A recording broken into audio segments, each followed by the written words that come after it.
नमस्कार दोस्तों, आपका स्वागत है आपकी अपनी यूट्यूब चैनल बीपीएम नॉलेज में। आज हम लोग एसएससी के टॉप 50 क्वेश्चन को करने वाले हैं, जो कि सभी एग्जामों के लिए बहुत ही महत्वपूर्ण रहने वाला है। और इनमें से किसी भी प्रश्नों का आंसर अगर आपको पता है तो आप कमेंट बॉक्स में दे सकते हैं। तो चलिए आज का वीडियो शुरू करते हैं। आज का पहला क्वेश्चन है, भारत का सबसे दक्षिणी बिंदु कौन सी है? भारत का सबसे दक्षिणी बिंदु कौन सी है? तो यह है इंदिरा पॉइंट। इसका राइट आंसर ऑप्शन बी हो जाएगा। इंदिरा पॉइंट भारत का सबसे दक्षिणी बिंदु है। चलिए अगला क्वेश्चन देख लेते हैं। अगला क्वेश्चन है, मेसोथेलियोमा फेफड़े के कैंसर का एक प्रकार है जो होता है। मेसोथेलियोमा फेफड़े का कैंसर का एक प्रकार है जो होता है। तो यह अभ्रक के कारण। इसका राइट आंसर ऑप्शन बी हो जाएगा। अभ्रक के कारण मेसोथेलियोमा फेफड़े का कैंसर का एक प्रकार है। चलिए अगला क्वेश्चन देख लेते हैं। अगला क्वेश्चन है, भारत में निम्न में से किस राज्य में शिशु मृत्यु दर सबसे कम है? भारत में निम्न में से किस राज्य में शिशु मृत्यु दर सबसे कम है? तो यह केरल में। इसका राइट आंसर ऑप्शन डी हो जाएगा। केरल राज्य में शिशु मृत्यु दर सबसे कम है। चलिए अगला क्वेश्चन देख लेते हैं। अगला क्वेश्चन है, भारत के किस राज्य में 2011 की जनगणना के अनुसार देश में सबसे कम जनसंख्या घनत्व है? भारत के किस राज्य में 2011 की जनगणना के अनुसार देश में सबसे कम जनसंख्या घनत्व है? तो यह अरुणाचल प्रदेश में। इसका राइट आंसर ऑप्शन बी हो जाएगा। अरुणाचल प्रदेश राज्य में 2011 की जनगणना के अनुसार देश में सबसे कम जनसंख्या घनत्व वाला राज्य है। चलिए अगला क्वेश्चन देख लेते हैं। अगला क्वेश्चन है, नामदफा राष्ट्रीय उद्यान किस राज्य में स्थित है? नामदफा राष्ट्रीय उद्यान किस राज्य में स्थित है? तो यह अरुणाचल प्रदेश में। इसका राइट आंसर ऑप्शन सी हो जाएगा। अरुणाचल प्रदेश में नामदफा राष्ट्रीय उद्यान स्थित है। चलिए अगला क्वेश्चन देख लेते हैं।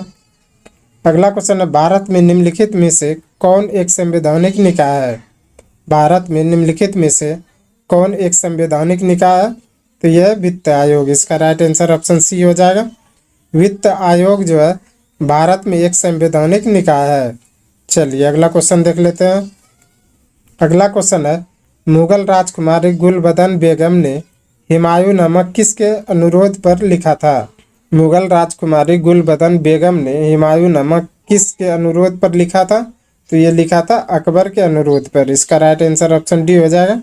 अकबर के अनुरोध पर मुगल राजकुमारी गुलबदन बेगम ने हुमायूं नामा लिखा था। चलिए अगला क्वेश्चन देख लेते हैं। अगला क्वेश्चन है, विश्व जल दिवस प्रति वर्ष कब मनाया जाता है? विश्व जल दिवस प्रति वर्ष कब मनाया जाता है? तो ये 22 मार्च को। इसका राइट आंसर ऑप्शन बी हो जाएगा। 22 मार्च को विश्व जल दिवस प्रति वर्ष मनाया जाता है। चलिए अगला क्वेश्चन देख लेते हैं। अगला क्वेश्चन है, निम्नलिखित में से कौन सी रिपोर्ट ब्रांट रिपोर्ट के रूप में भी जानी जाती है? निम्नलिखित में से कौन सी रिपोर्ट ब्रांटलैंड रिपोर्ट के रूप में भी जानी जाती है? तो ये जानी जाती है आवर कॉमन फ्यूचर। इसका राइट आंसर ऑप्शन ए हो जाएगा।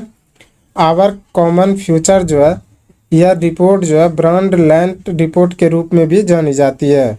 चलिए अगला क्वेश्चन देख लेते हैं। अगला क्वेश्चन है, मानव शरीर में हाइड्रोक्लोरिक एसिड HCl का स्राव कहाँ से होता है? मानव शरीर में हाइड्रोक्लोरिक एसिड का स्राव कहाँ से होता है? तो ये होता है पेट से। इसका राइट आंसर ऑप्शन सी हो जाएगा। पेट से हाइड्रोक्लोरिक एसिड का स्राव होता है। चलिए अगला क्वेश्चन देख लेते हैं। अगला क्वेश्चन है, एक प्रकाश वर्ष की लंबाई लगभग कितनी होती है? एक प्रकाश वर्ष की लंबाई लगभग कितनी होती है? तो ये होती है 9.64 इंटू 10⁻12।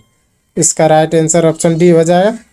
9.46 इंटू 10⁻12 किलोमीटर यह एक प्रकाश वर्ष की लंबाई की दूरी होती है। चलिए अगला क्वेश्चन देख लेते हैं। अगला क्वेश्चन है, सूर्य और तारों की ऊर्जा का प्रमुख स्रोत क्या है? सूर्य और तारों की ऊर्जा का प्रमुख स्रोत क्या है? तो यह नाभिकीय संलयन। इसका राइट आंसर ऑप्शन सी हो जाएगा। नाभिकीय संलयन सूर्य और तारों की ऊर्जा का प्रमुख स्रोत है। चलिए अगला क्वेश्चन देख लेते हैं। अगला क्वेश्चन है, रविंद्रनाथ टैगोर ने किस किसके विरोध पर ब्रिटिश नाइटहुड को त्याग दिया था? रविंद्रनाथ टैगोर ने किसके विरोध पर ब्रिटिश नाइटहुड को त्याग दिया था? तो ये जलियांवाला बाग हत्याकांड। इसका राइट आंसर ऑप्शन बी हो जाएगा।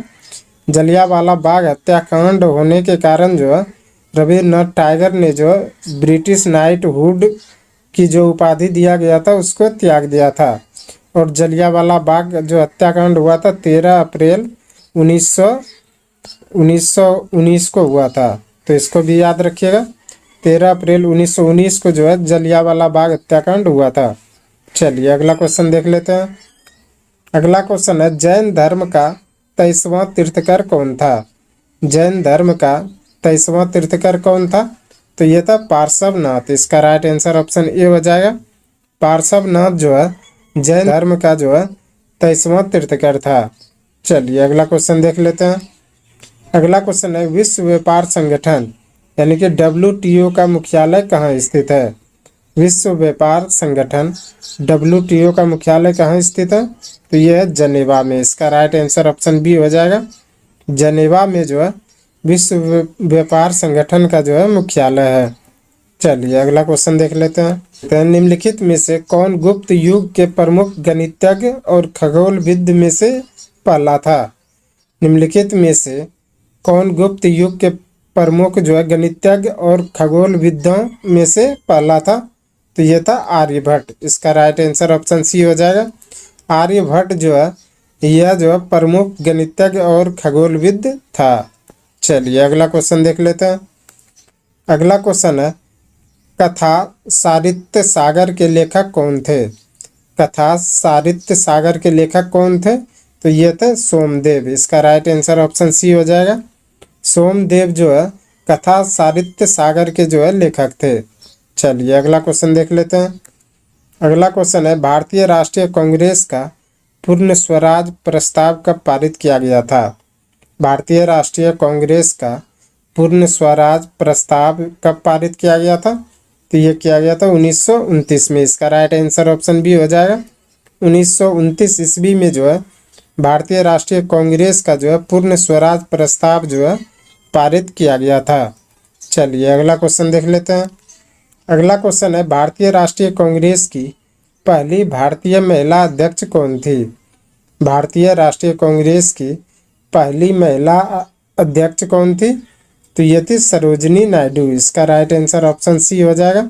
सरोजिनी नायडू जो है भारतीय राष्ट्रीय कांग्रेस की जो है पहली भारतीय महिला अध्यक्ष थी। चलिए अगला क्वेश्चन देख लेते हैं। अगला क्वेश्चन है, भारत के परमाणु ऊर्जा आयोग की स्थापना कब की गई थी? भारत के परमाणु ऊर्जा आयोग की स्थापना जो है कब की गई थी?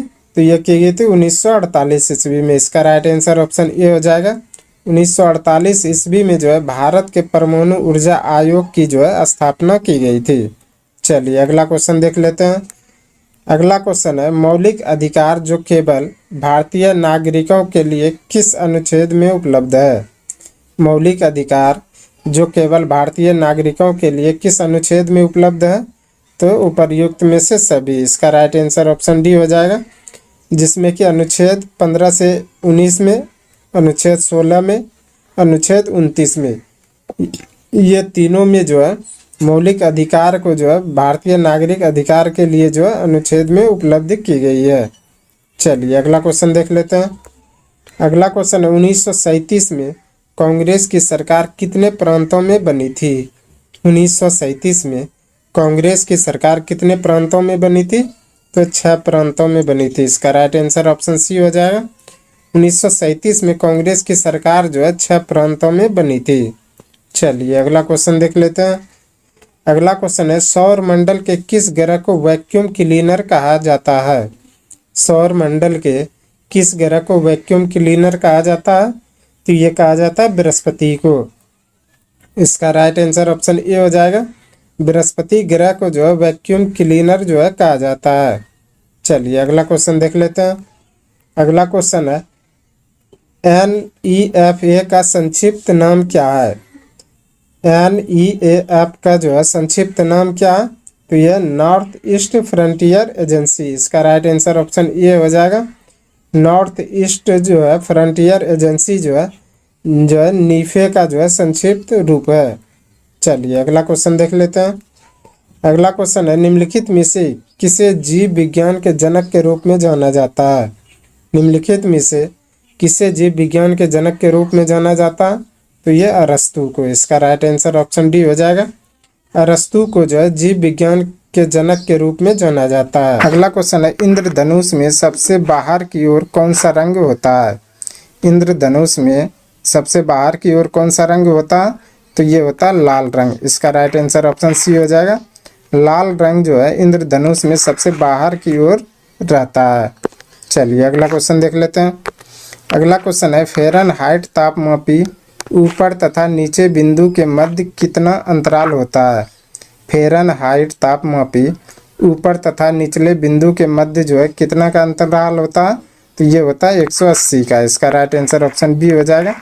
180 का अंतराल जो है फ़ारेनहाइट तापमापी पर जो है ऊपर और नीचे के बिंदु के मध्य होता है। चलिए अगला क्वेश्चन देख लेते हैं। अगला क्वेश्चन है, पराश्रव ध्वनि की आवृत्ति क्या होती है? पराश्रव ध्वनि की आवृत्ति क्या होती है? तो ये होती है 20 से 20,000 हर्ट्ज। इसका राइट आंसर ऑप्शन ए हो जाएगा। 20,000 हर्ट्ज से जो है नीचे, 20,000 हर्ट्ज से नीचे जो है यह पराश्रव ध्वनि की जो है आवृत्ति होती है। चलिए अगला क्वेश्चन देख लेते हैं। अगला क्वेश्चन है, रेडियो सक्रिय पदार्थ भंडारित करने के लिए बने पात्र किसके बने होते हैं? रेडियो सक्रिय पदार्थ भंडारित करने के लिए बने पात्र किसके बने होते हैं? तो ये बने होते हैं लेड के। इसका राइट आंसर ऑप्शन डी हो जाएगा।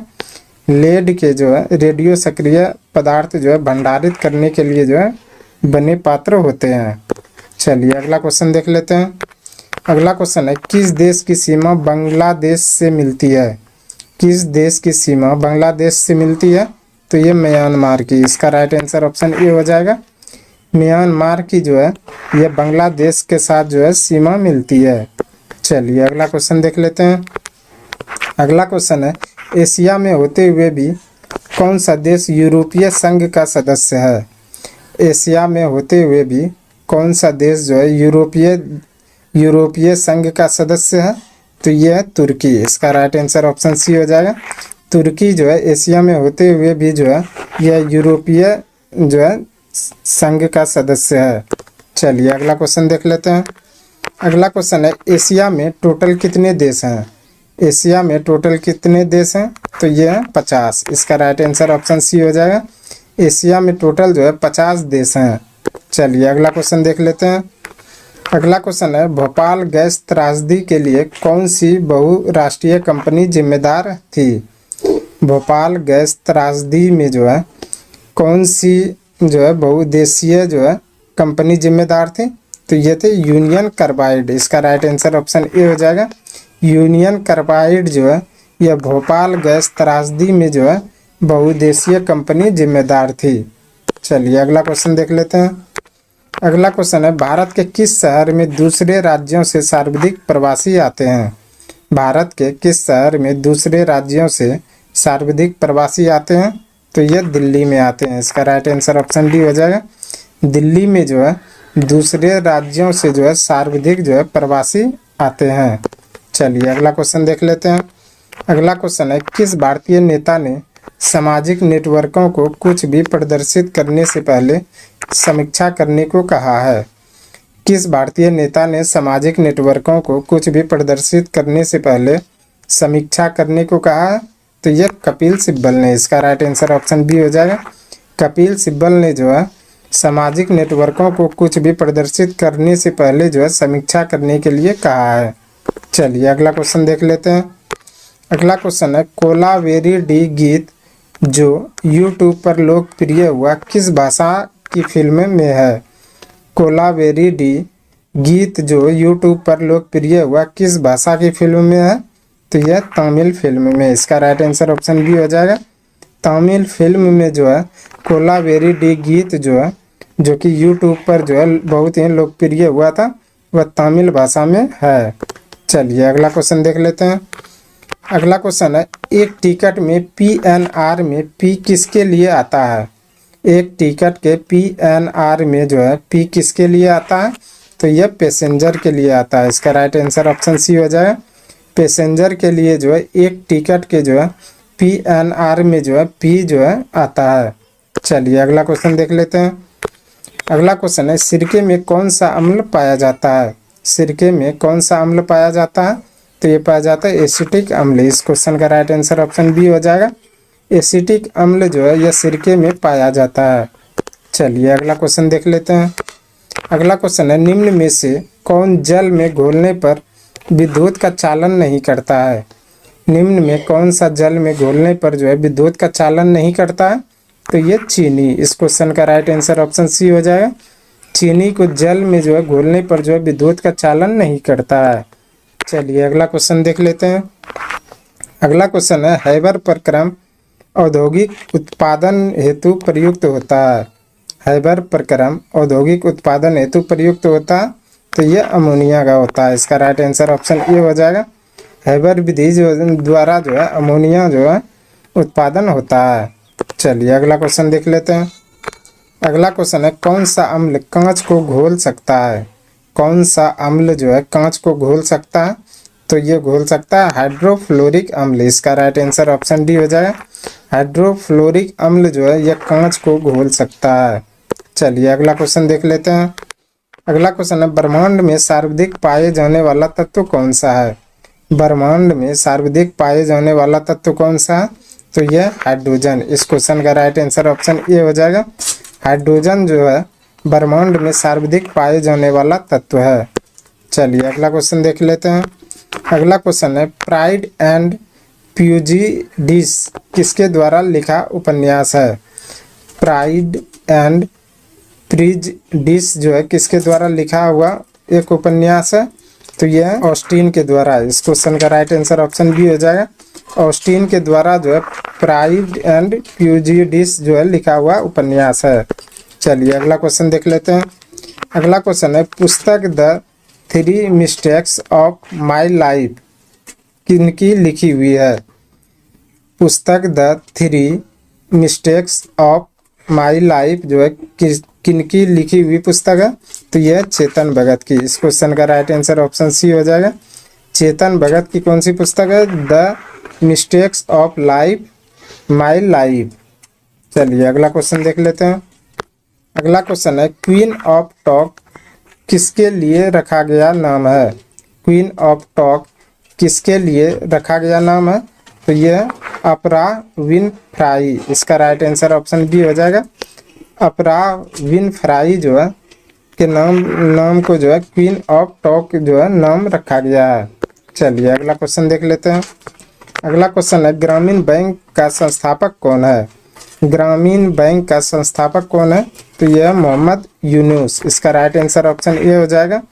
मोहम्मद यूनुस जो है ग्रामीण बैंक का जो है संस्थापक है। चलिए अगला क्वेश्चन देख लेते हैं। अगला क्वेश्चन है, महामना के नाम से किसे जाना जाता था? महामना के नाम से किसे जाना जाता था? तो ये मदन मोहन मालवीय को। इसका राइट आंसर ऑप्शन सी हो जाएगा।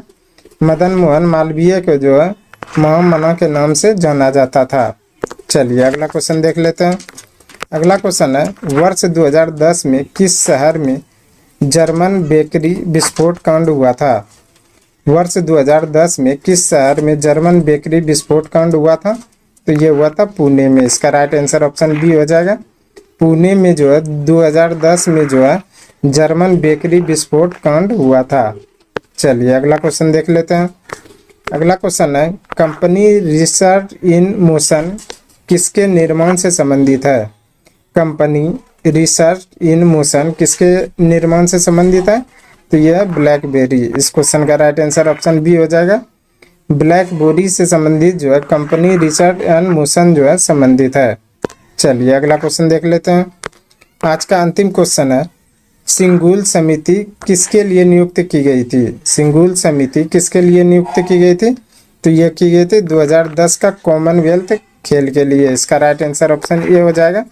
2010 का कॉमनवेल्थ खेल के लिए जो है सिंगुल समिति जो है नियुक्त की गई थी। आज के लिए बस इतना ही है। हमें उम्मीद है कि ये वीडियो आपको पसंद आया होगा। अगर पसंद आया तो प्लीज़ लाइक कमेंट शेयर और चैनल को सब्सक्राइब जरूर करें। धन्यवाद।